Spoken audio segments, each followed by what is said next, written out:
is that here in the U.S., and the reason I put a question mark over North America, is that we are not very good these days, and haven't been very good for the last decade, at attracting long-haul overseas travelers to our shores.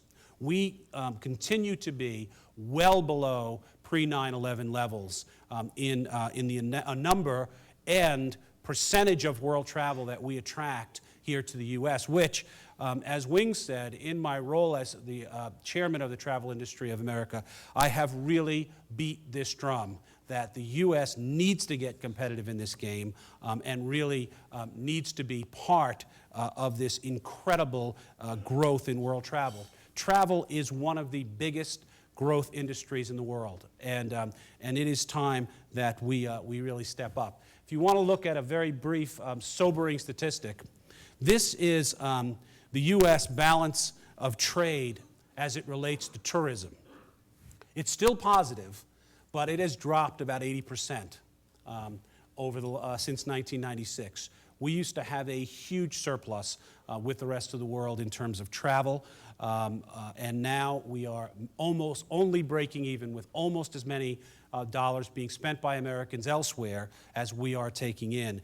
And in fact, the U.S. has experienced a 17% decline in long-haul travel since the year 2001, when I assure you that this market is exploding around the world, and almost every other country has been a huge recipient of this explosion in travel.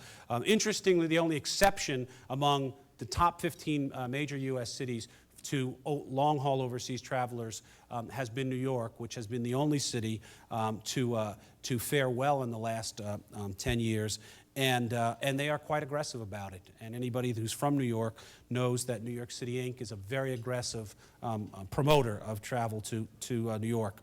The reason for this, by the way, is the perception among travelers from around the world that they are not welcomed in the U.S. And I think there are two reasons for that. The first one has to do with what happens literally at the borders. Literally how people are greeted, the manner in which they're greeted, the bureaucracy with which they are greeted. Many people and companies no longer have people meet them in the U.S. Companies no longer have global meetings in the U.S. because they're afraid that their delegates won't make it through the visa system and will be hassled at the border. And they know if they want people to come, they'd better hold those meetings outside the U.S. This, to me, is alarming. One of your esteemed members, John Chen, in fact, chairs a State Department, Department of Homeland Security joint committee and advisory board called the Secure Borders and Open Doors Committee. John has been gracious enough to chair that committee for almost 2 years now, focused solely on the issue of how we keep our country safe, but at the same time, don't pull in the welcome mat when we lock the door. And it's vitally important. I've been working hard on it. He is, others are, and I hope that situation is going to improve. The second piece of it is that we don't promote the U.S. We are the only major industrialized country in the world that does not promote itself beyond its own borders. There is no sanctioned, coordinated U.S. Program for promoting travel to the United States in any country in the world.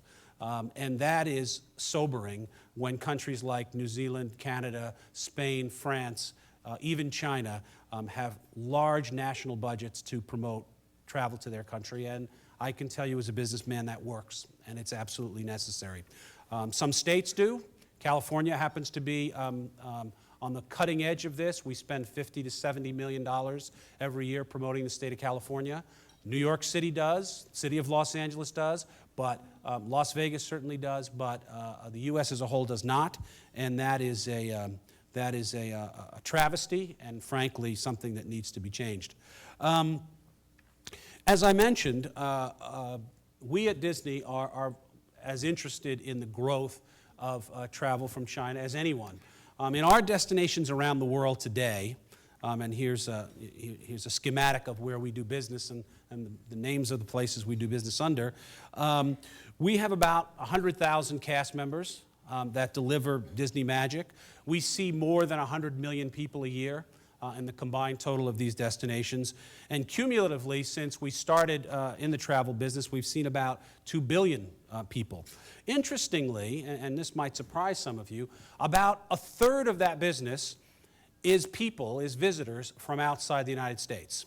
And those are visitors to our foreign destinations like Tokyo, Hong Kong, and Paris, but also foreign visitors to places like Disneyland, the Disney Cruise Line, Walt Disney World, and some of the other businesses that we're in.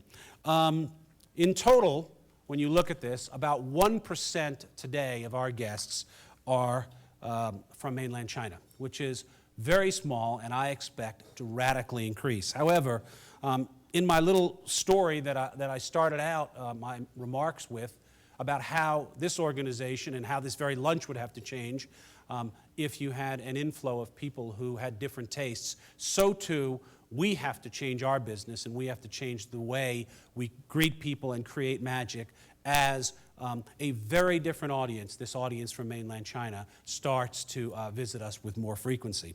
And there is one fundamental reason for that. Heretofore, everywhere we've done business, whether it's, of course, here in North America, Europe, and Japan, by and large, people know Disney stories. They know the Disney characters. If you make a reference to Peter Pan or Alice in Wonderland or Mickey or Donald, they not only recognize them, because everybody in the world recognizes those characters, but they know their friends, they know their stories.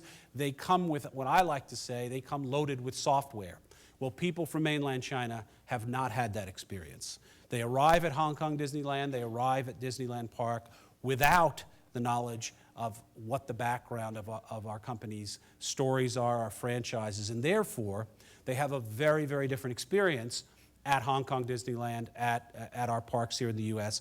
than our American and European guests have, who are very familiar with the stories, and we just activate that software that they've already got fully loaded. So our mission in Hong Kong is to very much build that and very much build that brand and story awareness, so that when our folks from the mainland show up, they are as well prepared to have the same kind of fun that people who know our stories have.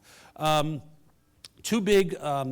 other big implication is how we actually deliver our service, and I won't go into a long story about that, but all of you know better than I that everything from how people are greeted to how they're served to how they queue or not to how they experience a place is different when you're dealing with people from mainland China than from Western Europe or from North America. And of course, we try hard to greet those people in a way that they feel as welcome as our guests in North America feel here in our U.S.-based parks.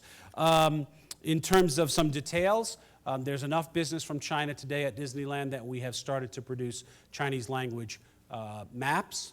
When guests arrive, more of our cast members are able to communicate to our Chinese visitors in Pudonghua. And in fact, when it comes to selling our destination parks, the mayor talked about the city of Los Angeles having an office in Beijing. We now have hired people in Shanghai and Beijing to sell our business there. We train travel agents a lot on what the Disney experience is like, and I think that any of you who have tried to sell anything in mainland China realize that there's a lot of education in the intermediary process to be sure that people know what your product really is and how they'll enjoy it.